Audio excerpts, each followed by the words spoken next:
La chaleur de Brazzaville pesait lourd ce jour-là. Dans le petit quartier où Aïcha avait grandi, les enfants jouaient dans la poussière, leur rire s'entremêlant avec le bruit des motos qui passaient sans cesse. Elle, assise sur le seuil de la maison familiale, serrait entre ses doigts un passeport encore vierge, comme une clé vers un autre monde. À 19 ans, Aïcha rêvait de liberté. Pas seulement la liberté de voyager, mais surtout celle de ne plus voir sa mère se tuer à la tâche pour quelques billets, celle de ne plus sentir la honte de refuser un repas à son petit frère parce qu'il n'y avait pas assez de riz pour tout le monde. Son père était parti depuis longtemps, et elle avait appris, très jeune, à remplacer l'absence par des rêves. Ce matin-là, une promesse avait frappé à sa porte, un voyage à Dubaï. Une ville qu'elle ne connaissait qu'à travers les images de gratte-ciels étincelants, de voitures de luxe et de mannequins souriantes sur Instagram. Une amie d'enfance, Sarah, revenue au pays pour quelques jours, lui avait glissé. Là-bas, tu peux faire de l'argent rapidement. Les hommes paient bien, et tu n'auras plus jamais à t'inquiéter pour ta famille. Aïcha avait ri, nerveuse, pensant d'abord à une blague. Mais Sarah, dans son sac à main griffé Chanel, exhibait un téléphone dernier cri, une montre étincelante et des ongles manucurés qu'aucune fille du quartier ne pouvait s'offrir. « Regarde-moi, Aïcha. Tu crois que j'ai trouvé ça en vendant du manioc ? Dubaï, c'est la chance de notre vie. » Cette phrase, la chance de notre vie, s'était imprimée dans l'esprit d'Aïcha comme une prophétie. Quelques semaines plus tard, grâce à l'aide d'un sponsor que Sarah lui avait présenté, Aïcha obtenait son visa. Le sponsor avait payé le billet d'avion, et en échange, elle devait travailler là-bas pour rembourser la dette. Elle ne posait pas trop de questions, elle avait simplement répété à sa mère qu'elle partait faire du commerce. Sa mère, les yeux brillants d'espoir, avait serré ses mains. « Ma fille, fais attention à toi. Que Dieu te protège. » L'aéroport était à la fois une prison et une libération. Quand l'avion décolla, Aïcha sentit une larme rouler sur sa joue. Elle laissa derrière elle le vacarme de Brazzaville, la pauvreté, mais aussi son innocence. Dubaï l'accueillit avec un contraste brutal. La climatisation glaciale de l'aéroport, les parfums enivrants des passants, les lumières trop vives des panneaux publicitaires. Sarah l'attendait, vêtue d'une robe moulante et perchée sur des talons aiguilles. Elle avait l'air d'une star. Dans la voiture luxueuse qui les conduisait à un appartement du centre-ville, Sarah lui dit, d'un ton mi-rassurant mi-tranchant. « Ici, tout se paye. Tu veux être respectée ? Tu dois obéir. Tu veux de l'argent ? Tu dois donner de toi. C'est la règle. » Aïcha ne répondit pas. Son cœur battait fort. L'appartement où elle fut installée ressemblait à une cage dorée. Des canapés en cuir blanc, une vue imprenable sur la ville, un parfum artificiel de luxe qui recouvrait l'absence de chaleur humaine.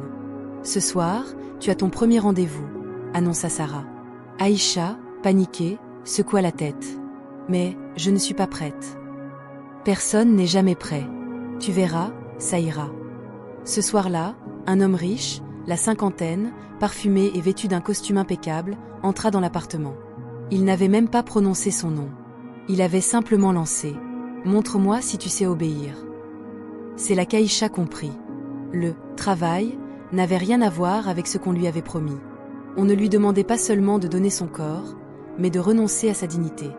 L'homme, froid et direct, la força à ramper sur le sol, comme un chien.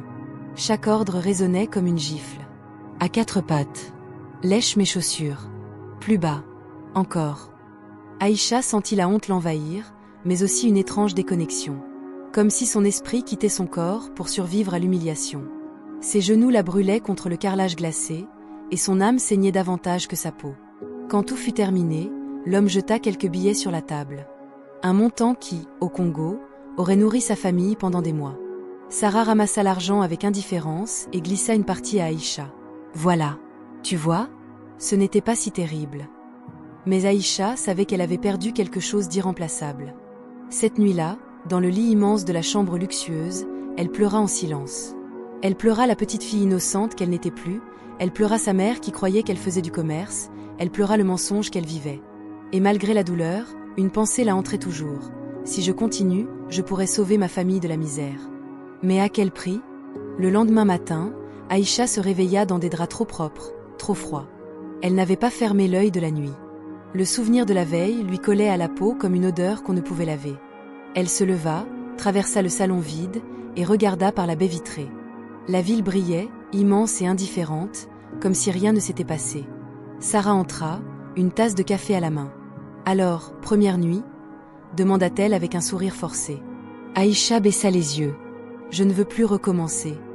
Sarah éclata d'un rire sec. Tu crois que tu as le choix? Ton billet, ton visa, tout ça a un prix. Tu dois payer ta dette. Cette phrase tomba comme une condamnation. Les jours suivants, Aïcha fut contrainte d'enchaîner les rendez-vous. Des hommes venus de partout, riches hommes d'affaires, touristes fortunés, parfois même des princes.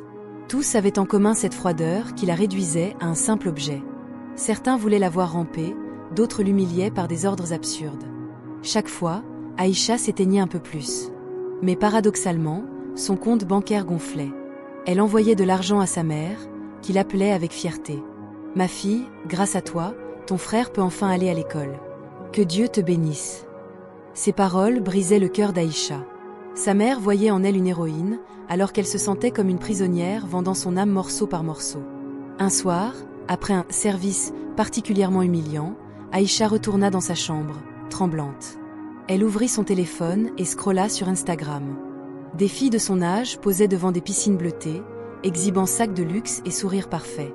Sarah aussi postait des photos chaque jour, talons aiguilles, champagne, yacht. Mais ce que personne ne montrait, c'étaient les larmes dans l'ombre. Aïcha écrivit dans son journal numérique. « Je souris devant les miroirs, mais je pleure derrière les portes fermées. » Elle commença à se demander si tout ce luxe valait vraiment le prix de son humanité. Mais chaque fois que l'idée de fuir surgissait, elle voyait le visage de sa mère, de son petit frère, et la réalité la ramenait. Elle ne pouvait pas abandonner. Les semaines passèrent. Aïcha s'habitua presque à l'horreur. Elle avait trouvé une stratégie. Se détacher, comme si ce n'était pas son corps qui obéissait, mais celui d'une autre. Mais plus elle jouait ce rôle, plus elle avait l'impression de se perdre. Un soir, un homme différent arriva. Plus jeune, plus charmeur, mais tout aussi cruel. Il lui dit « Si tu veux vraiment de l'argent, tu dois me prouver que tu n'as aucune limite. » Aïcha, terrifiée, demanda « Que veux-tu dire ?» Il sourit et sortit une laisse. « Ce soir, tu seras mon chien. Et tu aboieras devant mes amis. » Ce fut le moment où elle comprit que le gouffre n'avait pas de fond. Devant plusieurs hommes ivres, Aïcha fut contrainte de ramper, de japper comme un animal. Les rires éclataient autour d'elle, les téléphones filmaient. À l'intérieur, elle mourait, mais son visage restait impassible. Elle s'était promis de ne plus pleurer devant eux. Quand tout fut terminé, elle rentra à l'appartement, marcha jusqu'à la salle de bain et s'écroula sous la douche.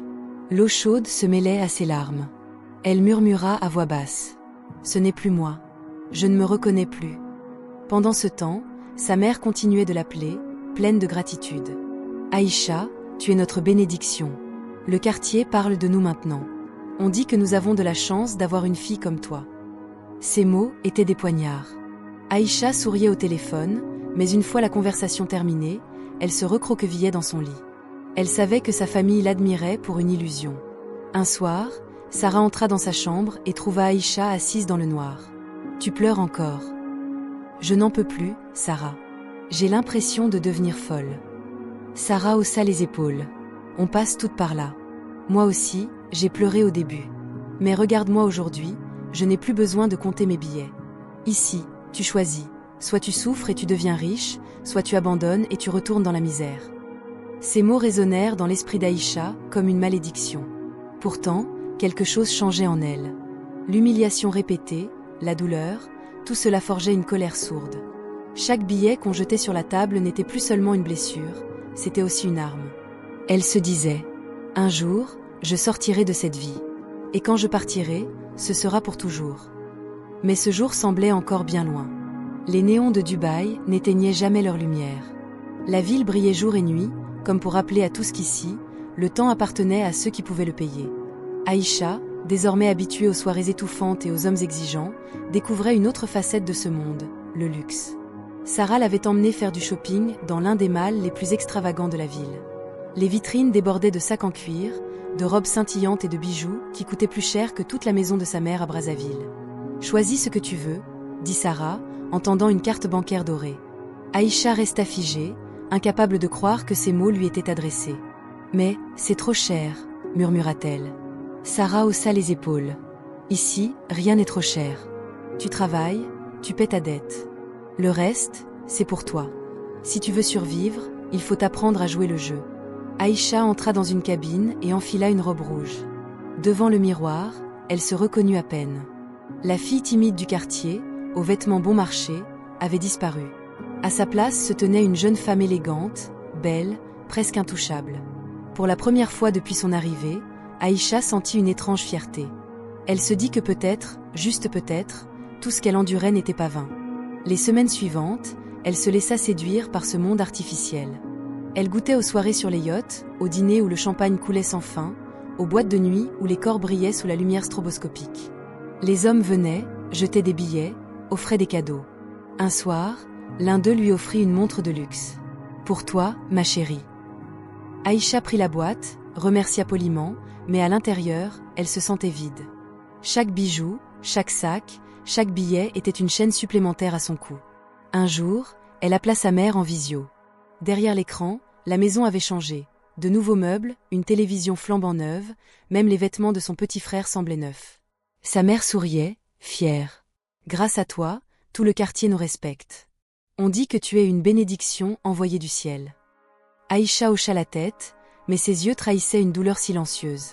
Elle voulait crier la vérité, mais sa gorge restait fermée. Comment dire à sa mère que ce luxe était acheté avec des humiliations? Quand l'appel se termina, Aïcha lança la montre de luxe contre le mur. Elle tomba en larmes, effondrée. Pourtant, il y avait des moments où elle se laissait emporter. Quand elle dansait dans une boîte, vêtue d'une robe scintillante, entourée d'hommes riches qui l'admiraient, elle se sentait presque puissante. Elle se disait « Peut-être que c'est ça, la vie, souffrir dans l'ombre pour briller dans la lumière. » Mais la lumière était trompeuse. Plus elle brillait en public, plus elle s'assombrissait en privé. Un soir, Sarah l'invita à une fête exclusive. Villa privée, piscines illuminées, musique qui résonnait jusque dans les entrailles de la terre. Des filles venues d'Afrique, d'Europe, d'Asie, toutes habillées comme des princesses, souriaient avec des lèvres rouges et des yeux vides. Aïcha discuta avec une d'elles, une Nigériane appelée Chika. « Depuis combien de temps tu es ici ?» demanda Aïcha. Chika soupira. « 3 ans. J'ai voulu partir, mais je n'ai jamais réussi. J'ai trop de dettes, trop de secrets. Ici, on t'attrape, et tu ne sors plus. » Ces mots glacèrent Aïcha. Elle comprit qu'elle n'était pas seule, mais que cette solitude partagée ne les libérait pas, elle les enfermait encore plus. Les humiliations, elles, ne cessaient pas. Un soir, un homme l'obligea à manger à genoux, une gamelle posée au sol, comme un animal. Chaque fois qu'elle baissait la tête pour avaler, les rires éclataient. Aïcha ne pleura pas. Elle avait appris à figer son visage. Mais à l'intérieur, elle brûlait. Après la soirée, elle monta sur le toit de l'immeuble où elle vivait. Le vent soufflait fort, et en regardant les lumières de la ville, elle se dit « Tout le monde pense que Dubaï est un paradis. Mais pour moi, c'est une prison avec des murs dorés. » Peu à peu, Aïcha développa une double vie. Le jour, elle portait ses vêtements de luxe, souriait aux photos, envoyait de l'argent au pays. La nuit, elle se vidait de son humanité, devenait un jouet, un chien, une esclave moderne. Ce contraste la déchirait. Elle commença à se demander combien de temps elle tiendrait avant de s'effondrer. Et c'est dans cette fracture intérieure que naquit une idée. Il fallait trouver une porte de sortie. Les semaines s'étaient transformées en mois. Dubaï, avec ses gratte-ciels étincelants et ses nuits interminables, n'avait plus rien d'exotique pour Aïcha. Elle connaissait chaque coin de son quartier, chaque appartement où elle devait servir, chaque regard froid ou avide d'un client. Chaque sourire de façade coûtait des morceaux de son âme. Mais à force de souffrir en silence, une colère sourde commençait à gronder en elle. Un soir, alors qu'elle rentrait d'une soirée particulièrement humiliante, elle croisa une autre fille dans l'ascenseur.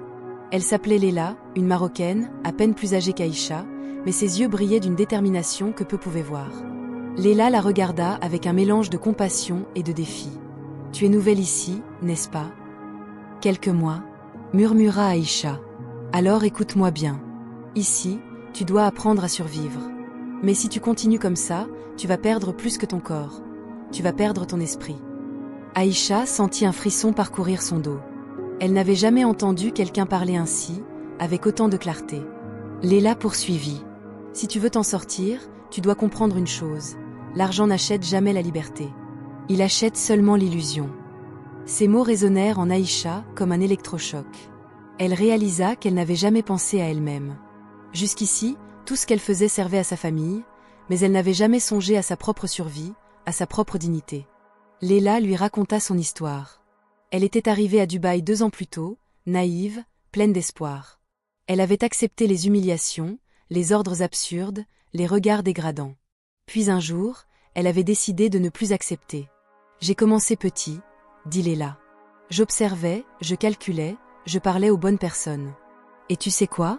Ceux qui pensent que nous sommes faibles ne comprennent pas que nous sommes intelligentes. » Aïcha écoutait, fascinée. Elle sentit naître en elle une flamme qu'elle croyait éteinte. La peur et la honte ne disparaissaient pas, mais elles coexistaient désormais avec quelque chose de plus puissant, l'espoir. Les jours suivants, Aïcha observa. Elle étudiait les clients, notait leurs habitudes, leurs faiblesses. Elle apprit à sourire sans abandonner sa force intérieure, à paraître soumise sans réellement l'être. Elle découvrit que le monde dans lequel elle était plongée n'était pas seulement cruel, il était prévisible. Et dans cette prévisibilité, elle pouvait trouver une ouverture. Sarah, de son côté, ne remarqua rien.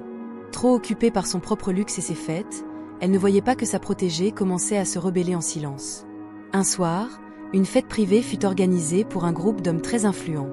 Aïcha se tenait dans un coin, observant.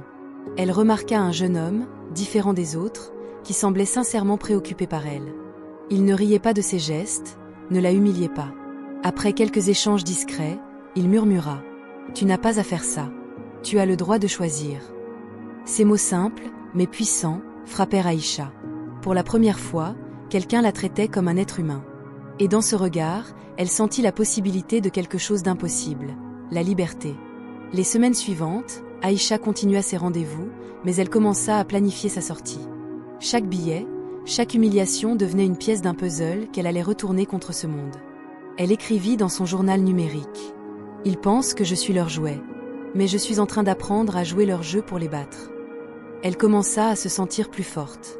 La peur n'avait pas disparu, mais elle avait appris à l'utiliser. Elle transformait sa honte en stratégie, sa douleur en calcul. Chaque sourire qu'elle offrait aux clients était un mensonge qu'elle contrôlait, chaque ordre obéi n'était qu'une façade pour préparer son plan. Léla devint son alliée. Ensemble, elles partageaient des astuces, des contacts, des plans de fuite. Aïcha réalisa qu'elle n'était pas seule. D'autres filles vivaient la même horreur, mais certaines avaient trouvé des moyens de s'en sortir, discrètement, intelligemment. « Nous devons être patientes », disait Léla. « Une erreur et tout est fini. Mais si nous attendons le bon moment, nous pouvons tout changer. » Aïcha comprit que la révolte ne devait pas être bruyante.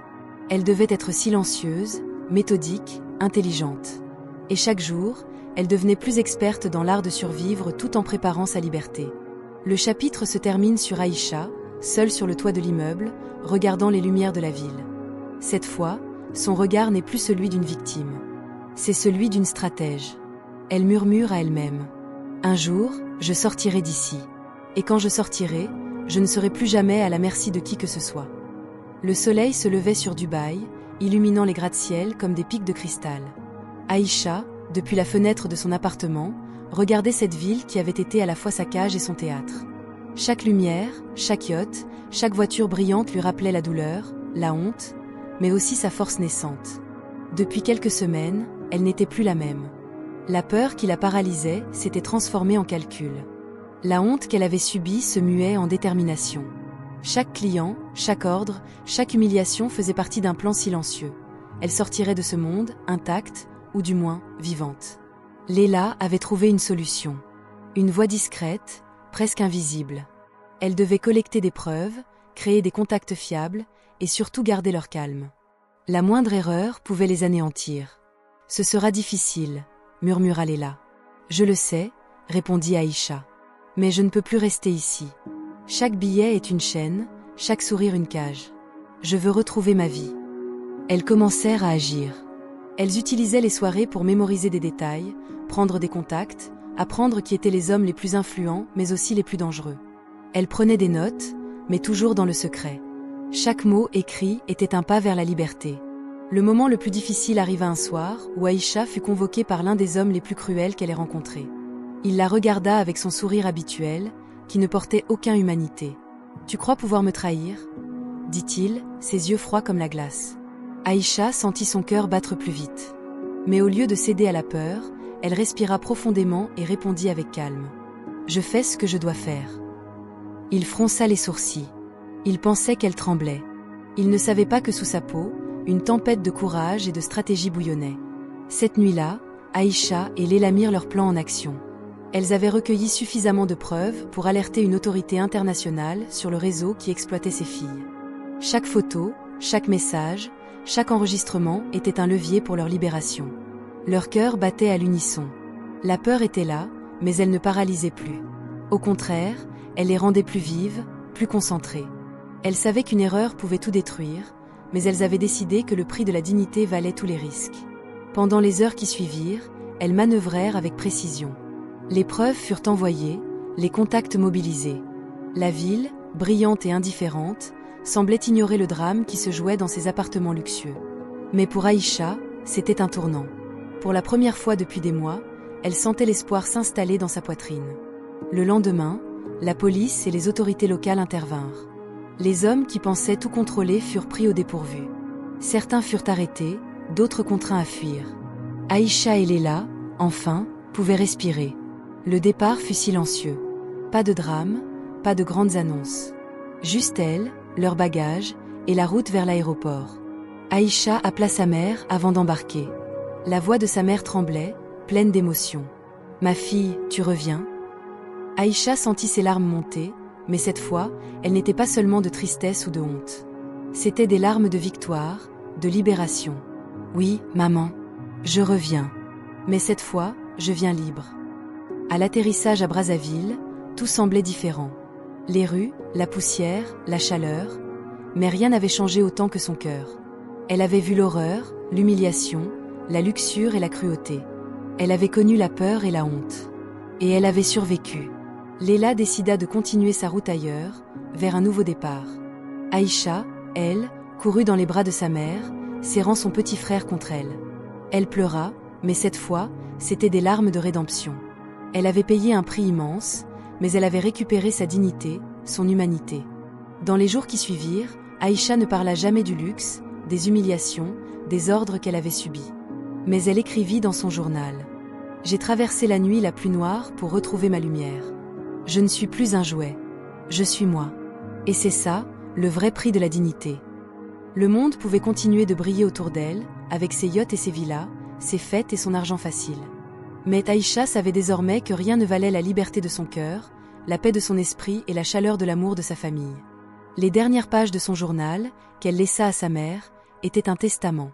Peu importe la douleur, la peur ou l'humiliation. Peu importe l'argent ou le luxe. Rien ne vaut la dignité, rien ne vaut la liberté. Si je suis encore debout aujourd'hui, c'est parce que j'ai choisi de me battre pour moi-même. Et dans ce silence après la tempête, Aïcha sourit pour la première fois depuis longtemps, sans masque, sans peur, sans honte. Elle était enfin libre. Abonnez-vous pour plus d'histoires captivantes et pleines d'émotions. Bisous.